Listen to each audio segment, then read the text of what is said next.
Hello friends, இன்றைக்கி நம்ம சேனலில் பார்க்க போகிறது ஒரு எல்லாருக்கும் தெரிஞ்ச ஒரு ரெசிபி தான். அதை டிஃப்ரெண்ட்டாக நான் பண்ணியிருக்கேன். எப்படி செய்யலான்றதை இப்போ பார்க்கலாம். 4 முட்டை எடுத்திருக்கேன். எல்லாத்தையும் உடச்சிக்கலாம்.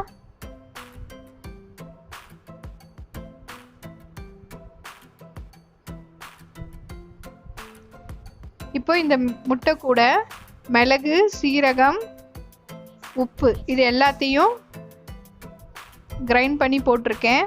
இதை நல்லா கலந்து விட்டுக்குங்க. தோசைக்கல் அடுப்பில் ரெடியாக வச்சுருக்கேன். ஸோ இதை நல்லா அடித்த உடனே ஆம்லேட் ஊற்றிடலாம். 4 முட்டை எடுத்திருக்கேன். 4 ஆம்லேட் வந்துச்சு எனக்கு.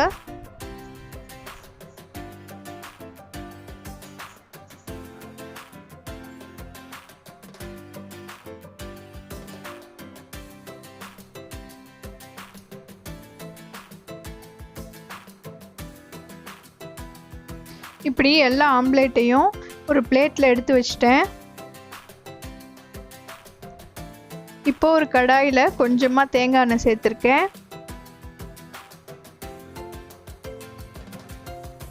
இது கூட பொடியாக நறுக்கி வச்சிருக்க வெங்காயத்தை சேர்த்துக்கலாம்.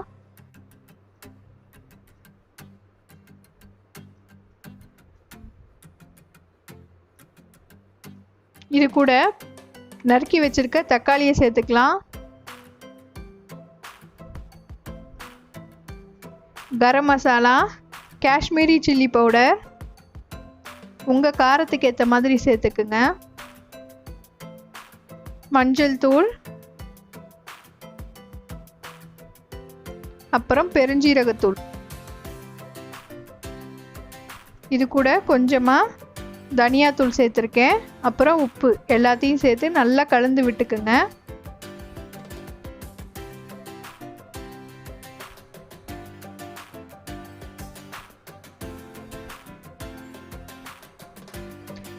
வாஷ் பண்ணி வச்சுருந்த கருவேப்பிலையும் சேர்த்துக்கலாம். தக்காளியோட தோலெல்லாம் முழுசாக தெரியுது. அதனால் கொஞ்சமாக தண்ணி ஊற்றி நல்லா வதங்குற வரைக்கும் வதக்கிக்கிட்டே இருக்கிறேன். தக்காளி தோலெல்லாம் மறையிற வரைக்கும்.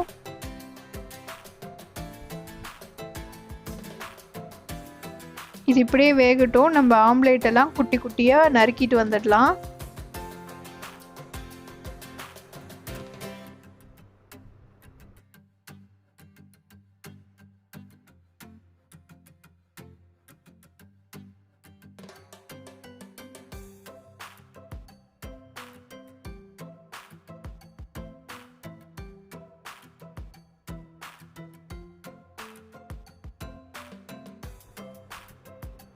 நறுக்கின ஆம்லேட்டை இப்போது நம்ம அடுப்பில் வச்சுருக்க மசாலா கூட சேர்த்துடலாம். இதை நல்லா கலந்து விட்டுக்குங்க.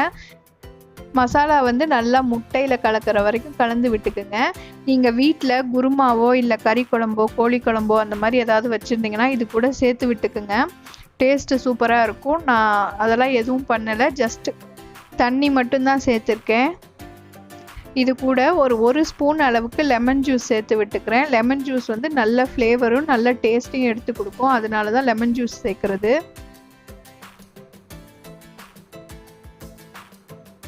எல்லாத்தையும் நல்லா கலந்து விட்டுருங்க.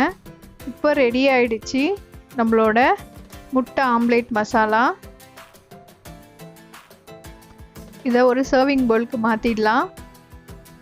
கார்னிஷ்காக கொஞ்சமாக கொரியாண்டர் லீவ்ஸை பொடியாக நறுக்கி வச்சுருக்கேன். அதையும் இது கூட சேர்த்துடலாம். இந்த ரெசிபி உங்களுக்கு பிடிச்சிருந்தால் லைக் பண்ணுங்கள், ஷேர் பண்ணுங்கள். ஜானிஸ் கிச்சனை சப்ஸ்கிரைப் பண்ணிக்கோங்க. தேங்க்ஸ் ஃபார் வாட்சிங்.